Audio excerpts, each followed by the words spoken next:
that we became sovereign of ourselves. We became sovereign of our own labor. And that's what it all comes down to, the politics of economics. Who controls the labor force? Everyone in here just came from work. And I appreciate that you took the time to come here and do that, which represents your deep and abiding concern, that you know intuitively that there's something wrong and something needs to be corrected. So here we find that our labor, which belongs to us, that we are the sovereign, we are the king of our home and our labor, and the fruit of our labor. So the money that we make is ours, belongs to us. Now what happens is, we are conformed to believe, in return for our labor, the government is going to tell us that they're going to put a value on our labor. And they're going to say, this piece of paper that's printed with green ink and pictures on it is equivalent to your real labor. And we're conditioned to believe that this thing has value. How many people think here this thing has value? All of us do, because we all just came from work to work for it. It's a promissory note. But it promises, this is only a promissory note. It promises that in return for your labor and for the real thing that you do, the real capital that you produce. This at one time was raw material somewhere. And that raw material was gathered together, and workers got their hands on it, and they put their labor into it, and the product of their labor became this chair. This is the product of their labor. This is capital. This is real. This represents labor. This is a promissory note saying, promise you, if you make that, I'll give you this. And we all came to be conditioned to believe that this had more value than our labor. And so then what happened? We became enslaved again. Because now what happened was we began to work and put our hours and our time for the collection of this, making that. And whatever it is that you produce with your labor. This is wrong. Because now what happens is they've placed a value on our labor, and this is what happens.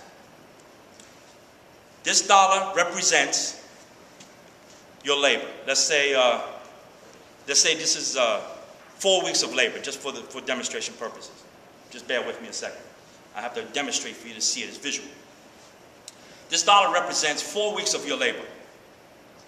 Okay? You work 4 weeks. How many hours a week you want to abide to it or divide it up by, and then at the end of that month, you get this dollar. Right? And this dollar is supposed to buy you things. Buy you chairs, buy you food, buy the things that you want to buy. Promissory note. What happens? The government says, we have to tax you for our services that we provide you. Provide for the common defense, our defenses, our military, our lights, our this, our roads. And we say, fine. We agree to that contract. A tax is a contract between the citizens and the government. That is a tax. It is a contract. And like all contracts, they're open to negotiation. So the government says, in the agreement of our taxation, you'll be represented, as we know in our government. But now for your labor, you work so much of your labor. You produce so much of your labor, and for a slice of your labor to the government, we will provide for the common defense and such and pay for those things in those roads. And everyone said, that's a fair contract. I'll work, the roads will be fixed, I don't have to worry about armies, I'm protected, etc., etc., etc. That's a fair contract. And we go out and we work. And we honor our end of the bargain. We honor our end of the bargain. You go out and you work hard. Everybody here works hard, am I right? You work hard for your money. And you expect the contract to be honored. Then the government says, you know what? The deal that we made, we can't keep our end of the bargain. We want to provide those things for you. We want to perform the contract that we agreed to do with you, but it's not enough. So if you would just work a little bit harder and give us a little bit more of your labor, we can fulfill our end of the bargain. And then we say, in our collective psyche, as a society, we say, okay, you can have a tax hike. And then they take a little bit more. Now when we wake up in the morning, we find out that we are working a week of our labor goes to the government. 1 week of our hard labor, of our hours, the hours that we trade from our life, we are giving to the government. They're taking it, it's theirs. And the rest belongs to us. That's our contract, that's our social contract, we agree with that. Then the government says, a little while later again, another election cycle, we've got problems, we've got this, there's trouble in River City. We need more money from you. More money from us means, in real terms, more what? Tax. More tax. And tax and money represents our physical labor. So anytime they ask us for tax, anytime they ask us for money, what they are asking us in reality for is our what? Say it, labor. Our labor, our work. What you do, what you get up in the morning and do every morning. You go work. You think you're working for yourself to buy yourself a nice house. Well, 1 week of it, from Monday to Friday, it's not for yourself. That whole week, you work for the government. All your labor went to the government. And then we say, okay, fine, we like living in Pearl River. So that's what we have to do. We like living in a safe country. That's what we have to do. Now, we find ourselves, when we look at the big picture, all the hidden tax, state tax, invisible tax, federal tax, payroll tax, tax, we come to find out in reality, sales tax, all of those things, right, ma'am? Add it all up, make the big picture. Add up now every penny. Now we find out in reality, we are working 50% of our life, of our living labor. 50% of our life, we are working for the government, and the other 50%, we're scratching by to live on by ourselves. Now, what's happening? Now we're finding out they want more. And they're going to take it. They're not asking us anymore. That tax, this tax, the other tax, tax on the tax, manufacturer's tax, tax on the product, tax on the material, tax on the vehicle, tax on the gas that takes the vehicle. All of those things add up to take more of our labor and give it to the government. So when we find that we are laborers for the government, almost 60%, 70%, and then 75% of our time and labor goes to the government, we are left with this. With this. All of the hours of your physical labor, of your life, that you're surrendering a day of your life, of air and breathing and the pursuit of happiness, is going to the government. Now the government says, we have no more money. China has our money. Now when you wake up in the morning, and all that work that you're doing every day, and those taxes that you're paying every day, you know where that money's going to now? China. We are becoming tax slaves to China. The revolutionaries and the founders of the Constitution are spinning in their grave to understand that we have been duped to become sheep, to become tax slaves to a foreign power. Because this is the reality. I'm not making this up. This is the reality, is that we are fogged over. This is why this election is so important. Now what we find is that the government is asking us for even more. Now I'll give you the bigger picture.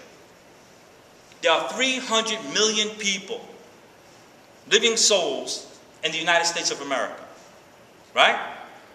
300 million folks living in the United States of America.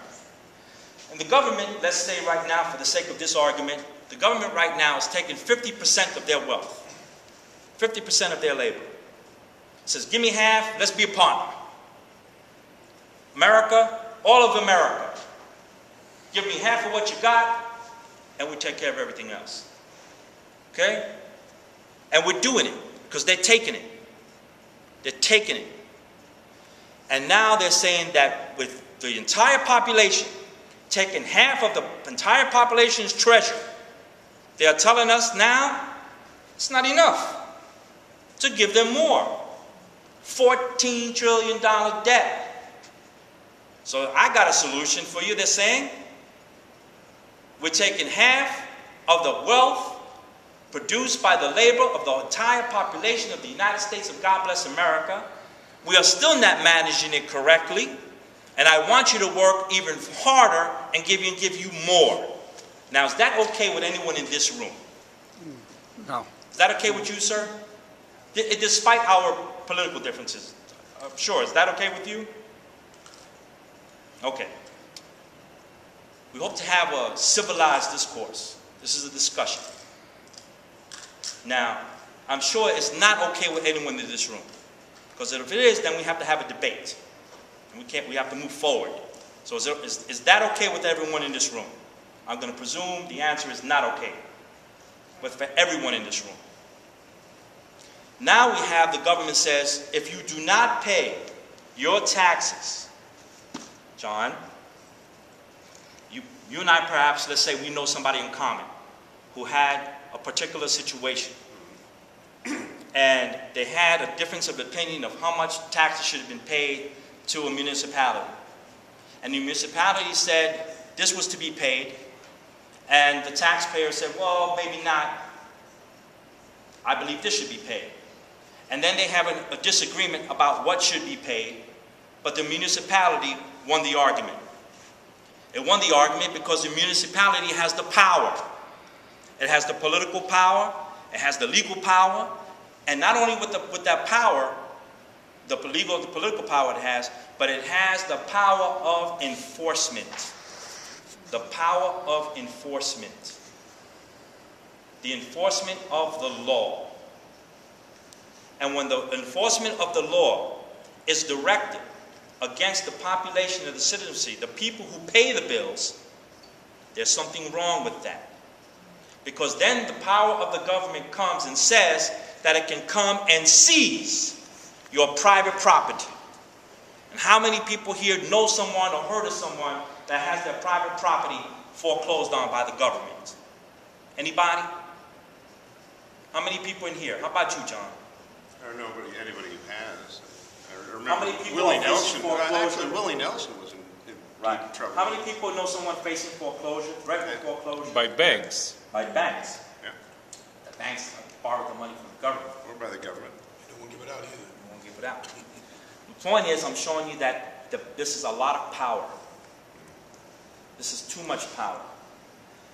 The Constitution list, the writers, the founders, this is what they fought against. You think they fought that whole revolution, put up for loss their lives, their wealth, and their sacred honor to empower the government to come and seize private property from a free citizen? You think that's why they fought that whole revolution? That's why they fought it in the first place, to resist that. To resist that there will be a king or power that can have that kind of power over the individual. We are topsy-turvy, and we've forgotten it. And we've forgotten it. So we need to be reminded